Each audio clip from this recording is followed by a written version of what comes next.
When does Snow White come out? And it's going to fail cataclysmically. I think so too. I think I watched some of the previews. It's ugly as sin. Or what? They're leaning into woke. Hardcore. They're petrified of some kind of backlash. Rachel Zegler, like so many kids raised on TikTok, she's all for infantada is the only global solution. The movie is doing catastrophically. They spent $300 million and it currently has a 2.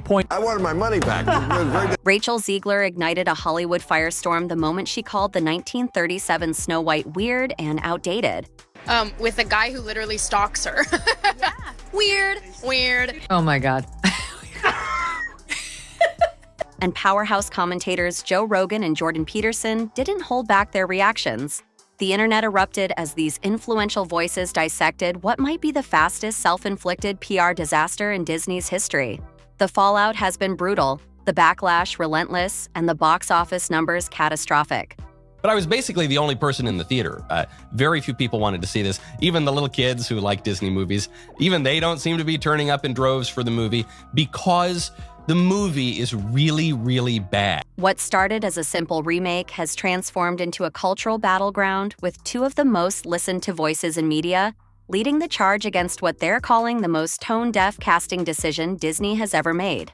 The spark, Rachel Zegler, lit the match that would eventually burn down Disney's fairy tale castle the moment she decided to trash the very film she was remaking. To film herself in a theater, totally empty, giggling, tee-hee-heeing with total glee. Look at this. Look at this face. What can be said about this level of narcissism? In a series of promotional interviews that quickly went viral, she didn't just suggest updating Snow White, she practically mocked the original classic. The original cartoon came out in 1937, and very evidently so, Zegler said with a dismissive tone that immediately set off alarm bells. The original cartoon came out in 1937, and very evidently so. Her description of the prince as a guy who literally stalks her and her eye-rolling delivery of weird when discussing the romance created an instant firestorm online. There's a big focus on her love story with the guy who literally stalks her. She's not going to be dreaming about true love. Weird. Fans weren't just disappointed. They were furious, feeling as though their cherished childhood memories were being kicked to the curb by the very person meant to carry on the legacy. Rogan's reaction. Joe Rogan didn't mince words when discussing Zegler's comments on his podcast.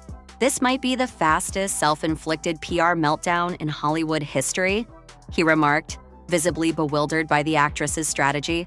You're the face of a Disney princess remake and you're trashing the original? Who thought this was a good idea? Rogan zeroed in on what he saw as the central problem, Zegler's apparent contempt for the audience. You're banking on nostalgia while simultaneously insulting the thing people are nostalgic about. It was supposed to come out like a year and a half ago, and then we went after them so hard because of their variety of ridiculous sins that they actually went into full-scale reshoots on Snow White when we announced that we had a competitor. He explained to millions of listeners.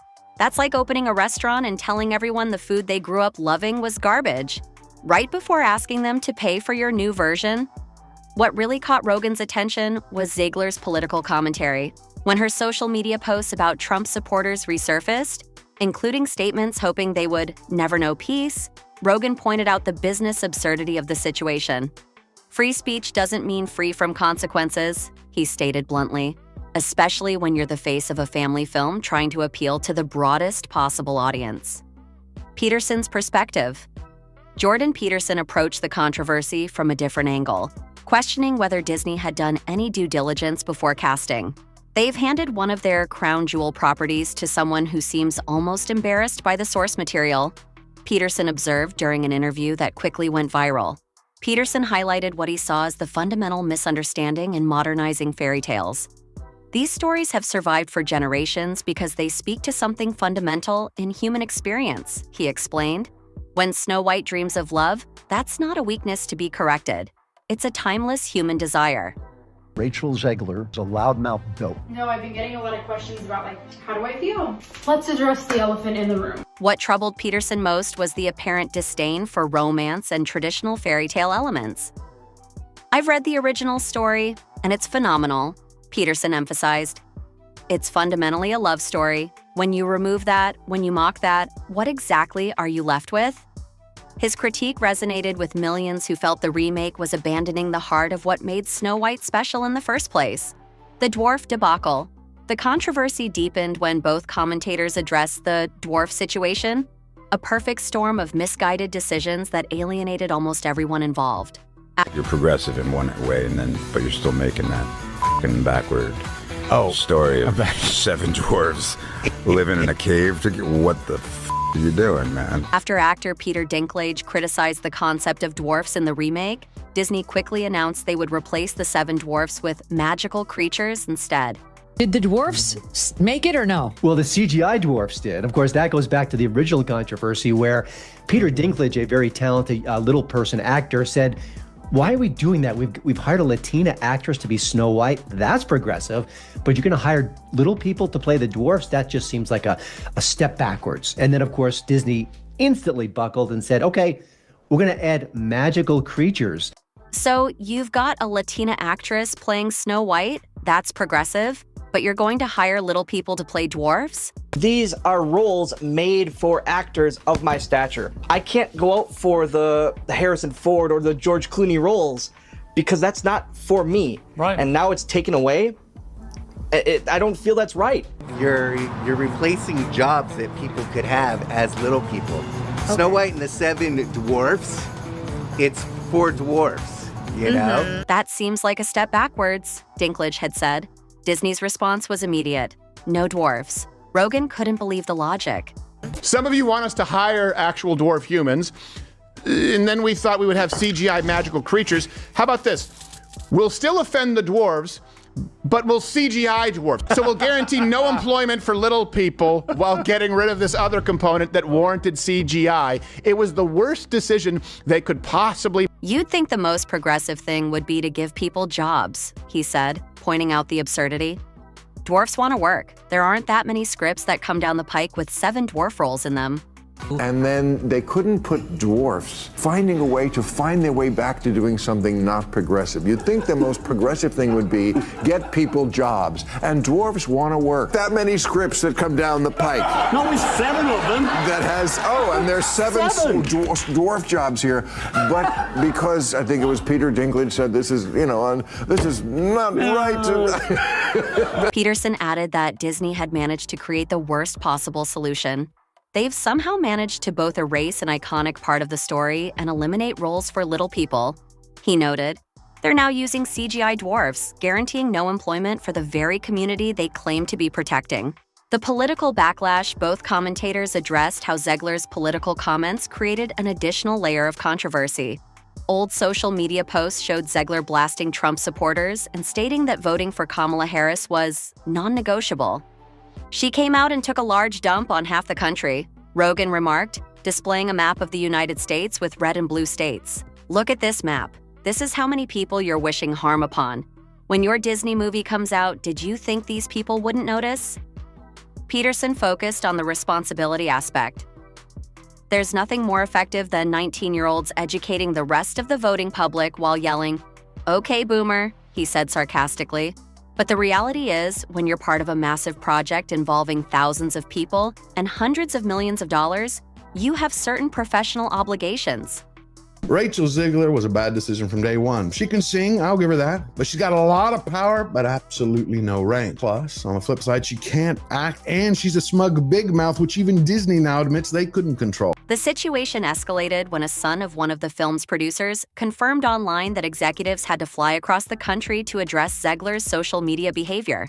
And then Jonah Platt, who's the son of the producer of the film, responded and said, "You really want to do this? Yeah, my dad, the producer of an enormous piece of Disney IP with hundreds of millions of dollars on the line, had to leave his family to fly across the country to reprimand his 20-year-old employee for dragging her personal politics into the middle of promoting the movie for which she signed a multi-million-dollar contract to get paid and do publicity for. This is called adult responsibility and accountability, and her actions clearly hurt the film's box office. Free speech does not mean you're allowed to say whatever you want in your private employment without repercussions. Tens of thousands of people worked on that film, and she hijacked the conversation for her own immature desires at the risk of all the colleagues and crew." My dad, the producer of an enormous piece of Disney IP with hundreds of millions of dollars on the line, had to leave his family to fly across the country to reprimand his 20-year-old employee for dragging her personal politics into promoting the movie, he revealed. This is called adult responsibility and accountability. The industry fallout, the box office disaster that followed, was unprecedented for a Disney remake. The studio released their Snow White remake starring Rachel Zegler, and in the process shattered more little girls' dreams than Harvey Weinstein. That's why no one bothered to show up. Empty theaters across the country tell the true story about this crime against cinema. While enjoying the vibe and excitement of the streets of London. Both commentators discussed the reports of near-empty screenings and massive second weekend drops.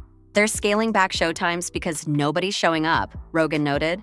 Parents are saying their kids don't even recognize this version of Snow White.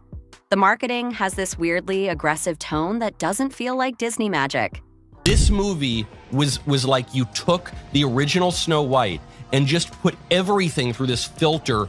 So from the casting to the class politics, it all was just... Peterson pointed to the changing narrative. Anonymous studio executives are now calling her box office poison. The question everyone's asking is whether she'll get another high-profile role after this, given how her commentary overshadowed everything else about the film. Both agreed that the situation revealed deeper issues in how studios handle beloved classics. There's a difference between gently evolving a story for new generations and coming across as ashamed of its origins, Peterson explained. Nobody wants to pay for a film when the lead actress seems to hold them in contempt. This is what theaters look like across the world, and it just keeps getting worse. The memes. Let's say that you were in a Hollywood movie, and the trailer for that movie dropped on YouTube, and it instantly became the #1 most downvoted trailer in the history of the planet. The career implications. The most sobering discussion centered around the career implications for Zegler. So what do you think the odds are of this person working ever again? Rogan asked rhetorically during one podcast. You have a job. You're getting paid to do this job. You signed on the dotted line, Peterson responded. That job comes with certain basic responsibilities. One of the most basic is the responsibility to control yourself and comport yourself a certain way publicly so that you don't harm the project and thereby harm all the hundreds of other people who are working on it. Both noted that Zegler had apparently violated the Michael Jordan principle. Republicans buy sneakers too. As Rogan put it, don't alienate half of the country when you're putting out a product meant to appeal to all. Industry insiders reportedly told both commentators that Disney executives had gone into crisis meetings, analyzing how a sure thing remake crashed so spectacularly. Some blamed Zegler's interviews, others the script that stripped away the fairy tale elements, and still others pointed to the dwarf debacle.